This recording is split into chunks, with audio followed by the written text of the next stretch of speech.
Hi guys, welcome back. So as the rain beats down on the studio roof here, it's a sure sign that the autumn is here and autumn internationals are fast approaching.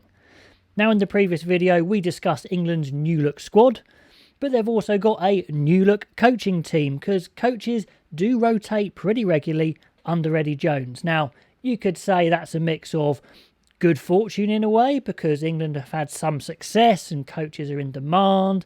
You know, the likes of Mitchell, Gustard, Borthwick get snapped up if they say they're available. But also there's certainly been rumours, accusations of Jones's working environment being pretty tough, coaches burning out or simply having enough. Whatever the mix is, he does get through a fair few coaches. It would be interesting to know your views on where the balance between those 2 points is. Anyway, Eddie Jones is still there to the World Cup. He says he's leaving afterwards. He said that before, but I think he is this time. And Matt Proudfoot is still there as a forwards and scrum coach, as the only survivor of the original coaching team. So hopefully this coaching team is going to stay together for the 2 years building up to the World Cup in France in 2023. He certainly wouldn't want any more turnover of coaches in those 2 years, because 2 years is probably a pretty narrow time anyway for a new coaching team. The saving grace, I suppose, is it's going to be quite a new look squad as well, so they'll be starting off at the same point. So let's have a look at the new look coaching team with obviously Eddie Jones as head coach. Then we've got Matt Proudfoot as forwards and scrum coach.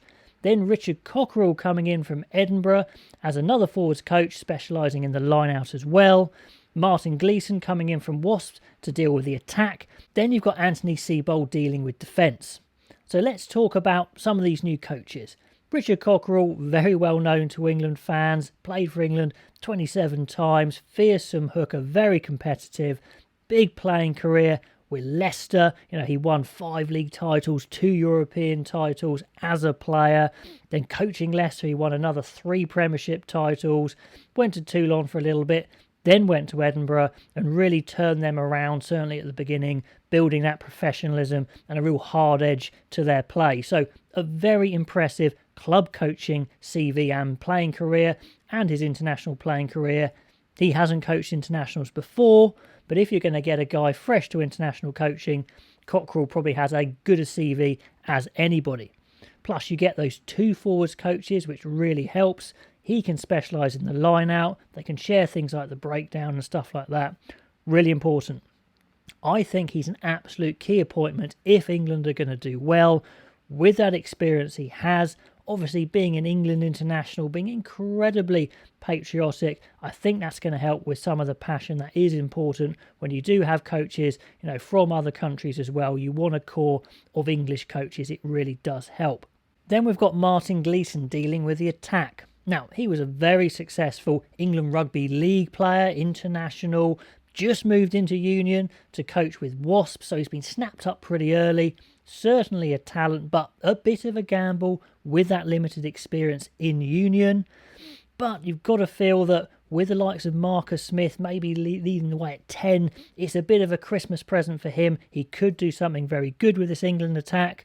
I think Smith is actually the key to maybe if he's successful or not, we shall see. And it's fascinating to see what balance he'll get between the running game and the kicking game, where on the pitch they do it, because certainly compared to club level, international can be a little bit more pragmatic.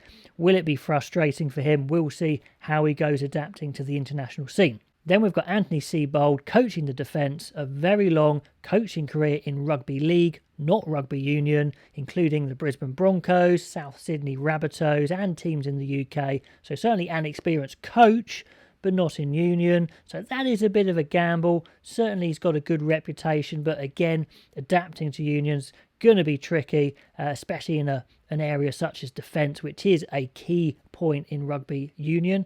But of course, rugby league coaches have adapted and come and been very successful in union before, so there's plenty of precedent for that happening. So in summary, I think the coaching team has all the ingredients. It may be a little short of rugby union experience in certain places, in international coaching experience as well, but it does have the talent. We will see. 2 years to make it happen. Like I said, I think the positive for them is they start at the same place as a lot of these new players. They can really draw a line in the sand, as Eddie Jones has mentioned, and build that new team, the new ethos, the new ways of playing. I think it should be a fairly different looking team. Anyway, guys, let me know what you think. Are they going to be a successful coaching team building up to that World Cup in 2023? Pop your comments below, as always. I read all of them, absolutely fascinating stuff, so keep it going, and I will see you next time.